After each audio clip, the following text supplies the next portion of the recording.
Buko din ni Joel Chua, mga kababayan.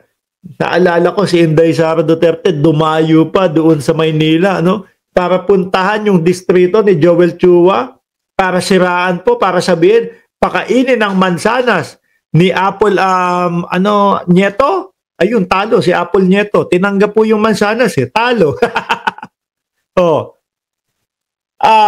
Dinayo ni Inday Sara Duterte si Joel Chua dahil nga po nanggagalaiti siya dyan. Bakit po, mga bossing? Si Joel Chua lang naman ang nangunguna, mga bossing, doon sa paghihiring ng good government, mga kababayan. Kaya ayun, galaiti ho siya.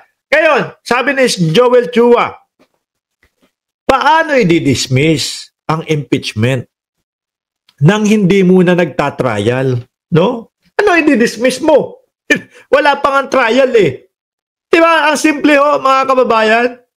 Sabi dito, under the Constitution, ang trabaho ng Senate is to hear, pakinggan.